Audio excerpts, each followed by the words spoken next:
guys. Welcome to the bonus episode of Season 2 Algos in 10, which is sponsored by Pokemon. Before we begin tonight's episode, I have something very special from Real Appeal over here. That's right, you can keep on trying to be a healthier, stronger version of you. So yeah, this is a great little book to keep you healthy and nice and safe during quarantine and during COVID, especially a good meals and good everything. So for those people who actually could solve the puzzle really easy tonight, you guys can actually also take a close look at the Real Appeal book if you have a copy of this and learn how to actually be healthier. That's been one of my motivations right now during this time is while remotely working is keep myself healthy as much as I can.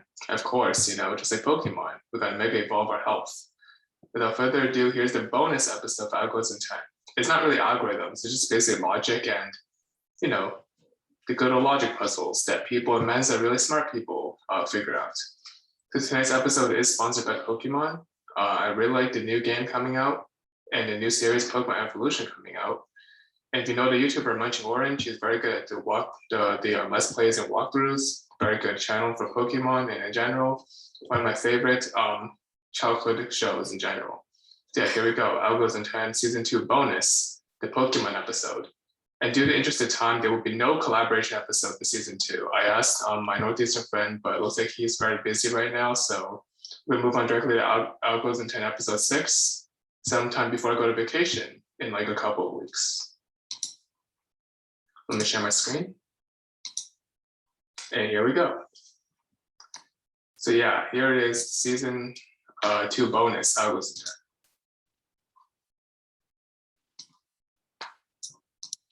It's the zebra puzzle. And it's sponsored by Pokemon. Yay, Pokemon, the movie I Choose You, Ash and Pikachu and Eevee. So here's the quick quiz of today. Who was the creator of today's bonus episode logic puzzle called the zebra puzzle? So who basically created the zebra puzzle? I'll give you a hint, EMC squared.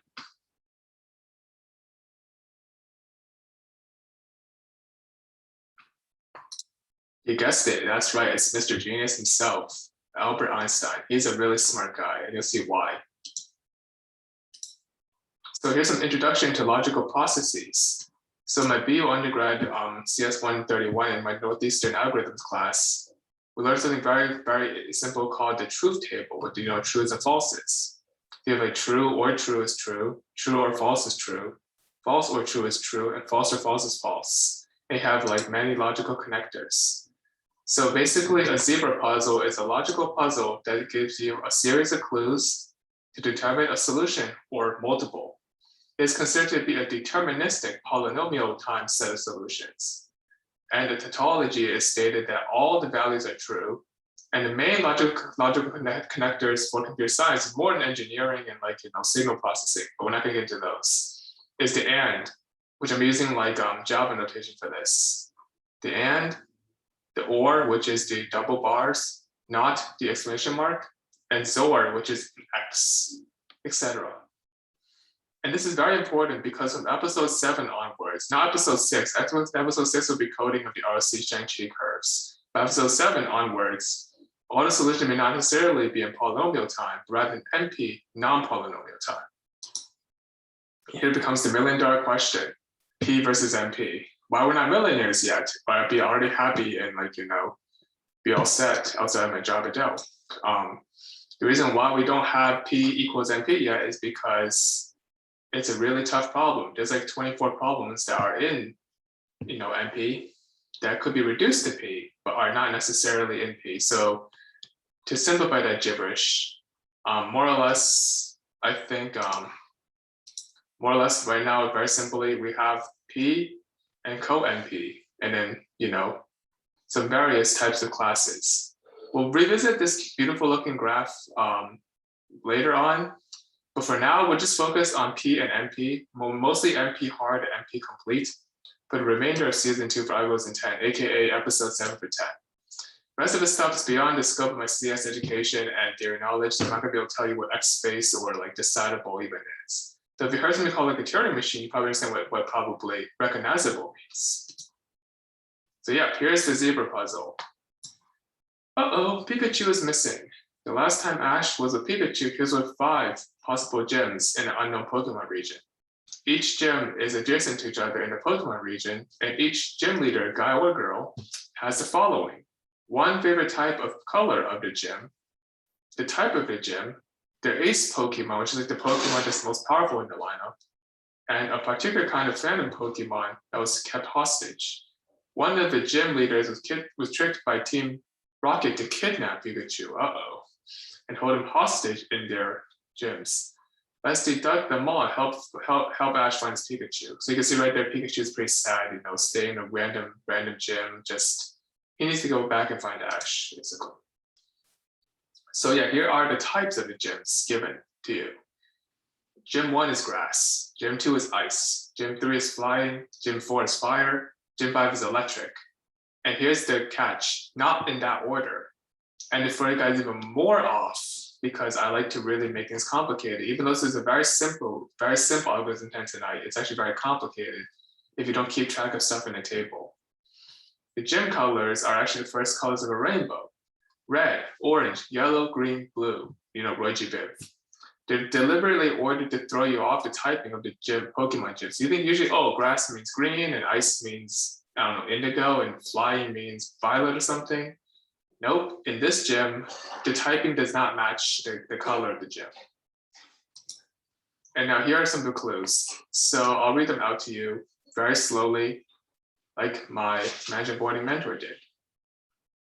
Clue number 1, the flying gym leader lives in a yellow house.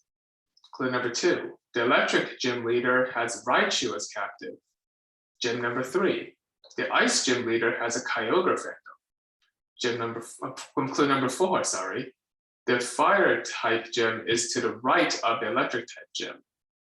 Clue number 5, the gym leader that is in the fire type gym has the ace Pokemon Greninja, the frog Pokemon. And then clue number 6, gym leader of the red house has the ace Pokemon Altaria.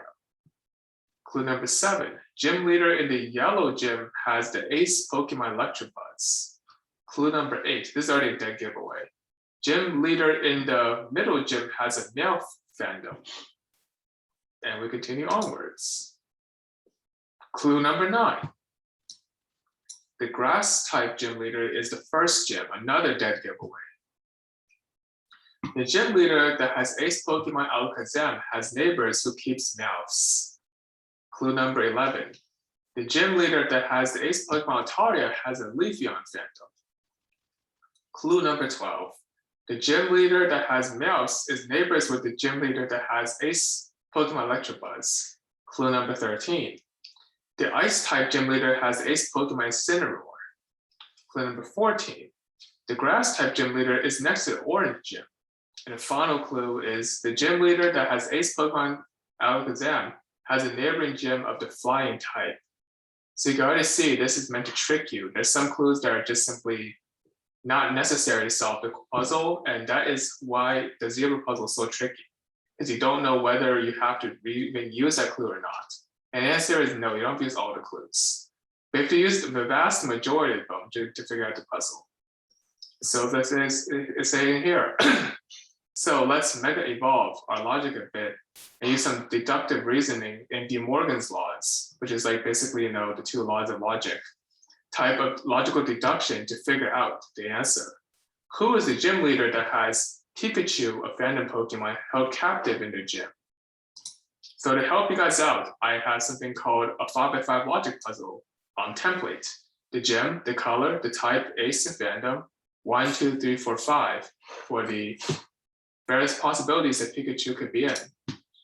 And of course, to keep things really simple, first make sure the gym and the colors are right. If that's wrong, then your logic puzzle is useless. All right, I'll give you guys a bit of a minute to at least sketch out a solution, because this logic puzzle took me personally 15 minutes to solve. And that's actually considered pretty good. That's like relatively average time. Some geniuses at Mensa could probably take maybe like 3 or 5 minutes to solve. For you guys, you can solve this in the off hours.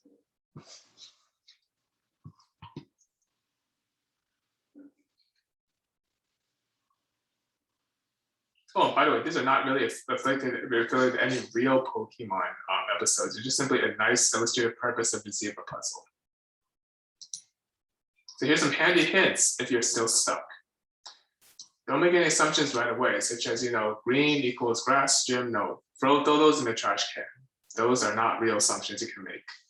Use De Morgan's laws for truth verification, if necessary. We may not necessarily need that for this puzzle, but just in general. And you have Wikipedia link for that for convenience. And this is very important. Make sure that you keep track of each hint, i.e. don't skip steps. And of course, since it's deterministic, more than one possible solution. And I already gave you guys a really good first hint. The first direct hint will guide you to properly determine how the solution is formed.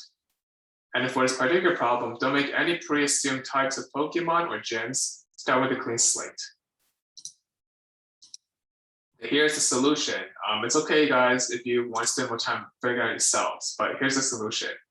After some careful analysis and really being very careful where to put what, we find out that Pikachu is actually in gym number 5 in the blue gym with the fire type and the Ace Greninja, which is very weird because normally water and fire don't mix too well, but this gym is wacko. It's not a real Pokemon region. It's just something I made up.